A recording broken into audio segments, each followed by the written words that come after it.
Oh, you who believe, give charity for the pleasure of Allah, the pleasure of Allah. Oh, you who believe, read the Quran every night of Ramadan, night of Ramadan. Welcome, O Ramadan, it is Ramadan,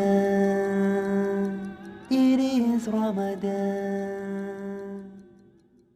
The situation of a traveler, is it forbidden or optional for a traveler to fast? Allah says in the Quran, in Surah Baqarah, chapter number 2, verse number 185, that if you are ill or on a journey, the prescribed number of days for fasting can be made later on. So this is a concession given. That means if you want to fast, you can fast. If you want to exempt yourself, exempt, but later on you have to make up the period.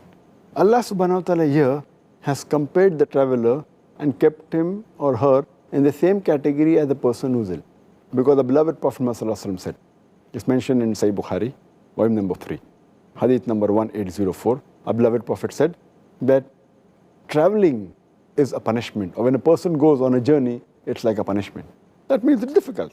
He has to undergo many hardships. And it is mentioned in Sahih Bukhari, volume number 3, book of fasting, hadith number 1943. There was a Sahaba by the name of Hamza, may Allah be pleased with him, and he used to always fast even on a journey. So he asked the Prophet that should he fast on a journey or not. So the Prophet said, if you wish to fast, you can fast. If you don't want to fast, you don't fast. That means it was optional. If a person wanted to fast, he could fast. If he didn't want, he need not fast. For example, if a person who is used to traveling and he does not find any hardship, and if he fasts, there's no problem, it's good for him. Or if a person feels hardship and doesn't want to fast, then he need not fast. And this you come to know from the hadith of Hazrat Anas, may Allah be pleased with him. He said, it's mentioned in Sahih Bukhari, volume number 3, hadith number 1947, where Hazrat Anas, may Allah be pleased with him, he says, then when we used to travel with the Prophet, some of the companions, they fasted. Some of them did not fast. But those who kept the fast did not criticize those who did not keep the fast. And those who did not fast, they did not criticize those who fasted. So basically, it's optional. Those who can take the strain and want to fast, they can. Those who don't want, it's up to them. Logically, from there, we can deduce that it's an optional That's right. fast. But if a person decides to opt to fast whilst traveling, are they in a situation where they get more reward from Allah? Allah subhanahu wa ta'ala says in the previous verse, in Surah Baqarah, chapter number 2, verse number 184, that those who are ill or on a journey, they can make up their fast later on. Or for a person for whom fasting is difficult, he can either fast or he can give a ransom, feeding of an indigent person. But let them know that fasting is better. So this proves that fasting is better, though they are exempted if they want. There is no sin on them, they can keep it up later on. But it is better. And we find in several hadith, if you read the hadith of the beloved Prophet Muhammad Sallallahu Alaihi Wasallam, it's mentioned in Sahih Muslim, volume number 2, book of fasting, hadith number 2492, that there was a time when the Sahabas, they traveled with the Prophet. And because it was very hot, none of them fasted except the Prophet Muhammad Sallallahu Alaihi Wasallam and one Sahaba, Abdullah bin Abi Rabah. There's another hadith, several other hadith in Sahih Muslim, volume 2, book of fasting, hadith number 2472 and 2473, that the companions they traveled with the Prophet, and some of the companions fasted, some didn't fast.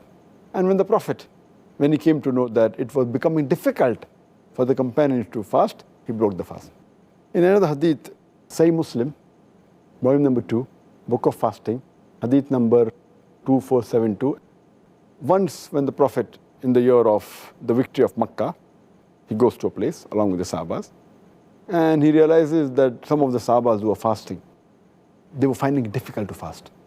So the Prophet, at the Asr prayer time, he took a goblet of water and he drank. He broke the fast, so that it becomes easier for the other. But from all these hadiths we come to know that the Prophet preferred to fast unless it was difficult. And he broke the fast. Why? Because the other companions, they found it difficult. He did not want to put them in a critical situation, therefore he broke the fast. But from here we come to know that fasting is better if you can. If you cannot, then there's no problem. You may not fast and you can make up the fast later on. Further we come to know that it is preferable to fast. Why? Because if a person delays his fasting, if he's traveling, and God forbid, if his life comes to an end or whatever it is, then that would yet be a thing which is left for him to do, a faraiz. So if a person can fast while traveling, it's preferable that he fasts.